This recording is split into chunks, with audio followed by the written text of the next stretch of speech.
दोस्तों, खबर यह है कि साबिक army chief general Qamar Javed Bajwa की जो बेगम है वो अगवा हो गई हैं और ये जो अगवा का वाकया है वो तुर्की में पेश आया है। इससे कबल जनरल कमर जावेद बाजवा की एक वीडियो लीक हुई थी जिसमें वो अपनी बेगम के साथ बैठे हुए थे और एक शहरी आके उन्हें मुगलजात बक रहा था, गालियां दे रहा था। और अब ये खबर सोशल मीडिया पे गर्दिश कर रही है कि जनरल कमर जावेद बाजवा तुर्की में मौजूद थे। वो एक मसाज सेंटर में मौजूद थे, मसाज करवा रहे थे, रिलैक्स हो रहे थे और उस मसाज सेंटर के बाहर एक गाड़ी मौजूद थी और उस गाड़ी में उनकी बेगम उनका इंतजार कर रही थी। जनरल कमर जावेद बाजवा ने ये गाड़ी किराए पर ली थी, रेंट पे ली थी और वो अपनी बेगम को बाहर छोड़ के अंदर मसाज सेंटर गए हुए थे।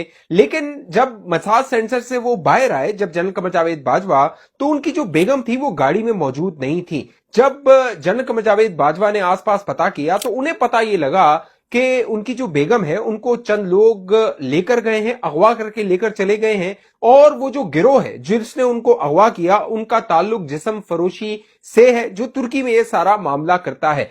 अब इस कहानी के मुताबिक जनरल कमर जावेद बाजवा इस वाकये के बाद जब उन्हें ये पता लगा कि ये सब हो गया है, वो थाने पहुंचे, यानी तुर्की के एक थाने पहुंचे, पुलिस स्टेशन पहुंचे। वहां जाकर उन्होंने कंप्लेन करवाने की कोशिश की और उन्होंने बताया कि उनकी बेगम उनके साथ मौजूद थी, वो तुर्की में थे सैर सपाटे के लिए, अपनी छुट्टियां गुजारने के लिए और उनके साथ ये पूरा वाकया हो गया है। वो मसाज सेंटर में मौजूद थे। लिहाजा जो पुलिस थी, इस कहानी के मुताबिक जो सोशल मीडिया पे फैलाई जा रही है, पुलिस ने जनरल कमर जावेद बाजवा की जो दरख्वास्त थी कि कंप्लेन दायर की जाए, एफआईआर काटी जाए और इसके मामले की तहकीकात की जाए, तो पुलिस ने उससे इनकार कर दिया। यानी पुलिस ने कह दिया कि वो ये शिकायत जो है, कंप्लेन है, वो दर्ज नहीं कर सकती। उसकी वजह ये बताई पुलिस ने कि उनकी जो बेगम है वो बालिग है, यानी वो 18 साल से उम्र ऊपर है। लिहाजा बहुत मुमकिन है कि वो अपनी मर्जी से किसी के साथ चली गई।